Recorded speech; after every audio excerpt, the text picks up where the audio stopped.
Where does this game rank in the all-time pantheon of U.S. Soccer showings at the World Cup? Definitely in the top 10. But I think especially because of the fact that, Ghana was like the monkey on the back for the U.S. team that had knocked the U.S. out over the last 2 World Cups. So finally the third time being the charm for the U.S.A. to finally, turn the tide a little bit and get the victory against Ghana is pretty big. Klinsmann had come to this World Cup talking about a new style of American soccer, being more aggressive, being more proactive, but for this game, didn't really seem that way. It seemed like the old styles. There was a lot of counterattacks, a lot of resting back on defense. The way that the U.S. team played was very a tale of two teams, I guess you could say.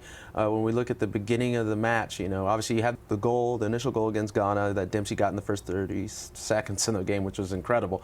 But that changed the whole tone of the game, I think. And that really, once you get up, it's your natural tendency to fall back and play very defensive. The thing that I liked about the team that did fall into what Jurgen Klinsmann had to say is when they did give up the goal and that was tied up in the game, the U.S. didn't sit back and just say, okay, we're going to get out of here with a point. They continued to push forward and go for it and create chances, and that's how, John Anthony Brooks got the goal off the corner.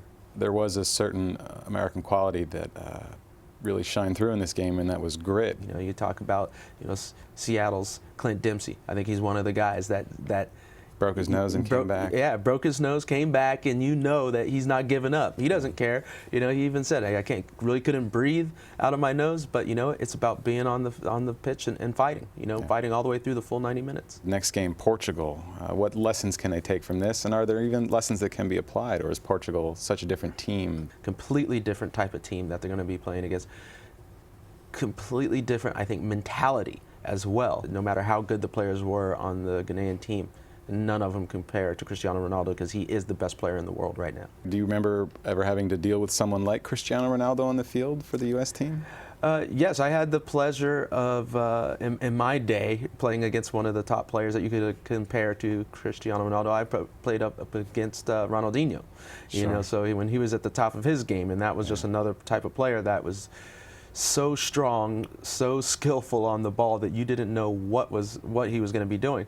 And even when you had an idea, the strength he had and his ability to keep the ball so close to him was hard to get the ball off of him. So it wasn't just a one-on-one situation that was going to really work for you defensively. You needed that extra support. Do you think the U.S. needs to do anything more or different to continue to grow the sport's popularity in this country? The big thing for soccer and lovers of the game is to really try to draw the casual fan that is paying attention to this event, and bring them into what we have here in the United States all the time with MLS. So who do you see then coming down to the final two? I'll go with Brazil-Argentina. Yeah. Because I think that's just the perfect story for everybody for the final. That would probably be the best story to have. Neighbors, two countries that don't like each other. Playing in the final. You have Messi. Trying to represent Argentina and take them to the title. You got Neymar for Brazil. The young gun. Trying to do his thing and lift the Brazilian nation on his shoulders. So it's everything that you would want in a storyline.